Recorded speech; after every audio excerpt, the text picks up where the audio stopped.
IT company Cognizant మీద తీవ్ర స్థాయిలో విమర్శలు వెలువెత్తుతున్నాయి.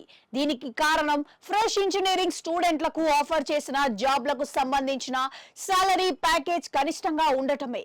కాగ్నిసెంట్ లాంటి కంపెనీ ఆఫర్ చేసిన ప్యాకేజీపై పెద్ద ఎత్తున విమర్శలు వెలువెత్తుతున్నాయి. ఫ్రెషర్స్ కు ఏడాదికి 2.5 లక్షల సాలరీని ఆఫర్ చేయటంపై మండిపాటు వ్యక్తమవుతోంది. దీనికి సంబంధించిన నోటిఫికేషన్ ను సోషల్ మీడియాలో పోస్ట్ చేయగా పలువురు షేర్ చేస్తూ విమర్శలతో ఉతికి ఆరేస్తున్నారు.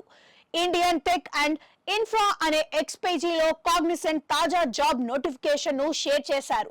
2024 గ్రాడ్యుయేటర్ బ్యాచ్ ఫ్రెషర్ల నుంచి క్యాంపెయిన్ రిక్రూట్మెంట్ కు సంబంధించిన అప్లికేషన్లకు ఆగస్టు 14న ఆఖరు తేదీగా కట్ ఆఫ్ డేట్ ను ఫిక్స్ చేశారు.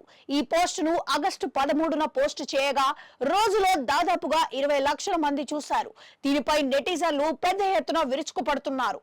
ఏడాదికి 2.52 లక్షల ప్యాకేజీ అంటే నెలకు దగ్గర 20,000గా పేర్కొంటూ ఒక పని మనిషికి ఒక్కో ఇంట్లో అరగంట చొప్పున రోజుకు 8-10 ఇళ్లలో పాచి పని చేసుకుంటే కంటే ఎక్కువగా సంపాదించుకోవచ్చని ఒకరు పేర్కొన్నారు.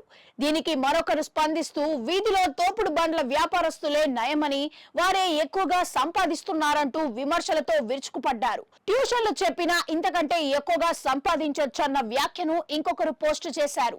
ఏడాదికి ఇచ్చే ఈ పాటి జీతాలలో మెట్రో నగరాల్లో ఎలా బతకాలి, ఈ డబ్బుల్ని ఏం చేసుకోవాలి అంటూ నిలదీస్తున్నారు.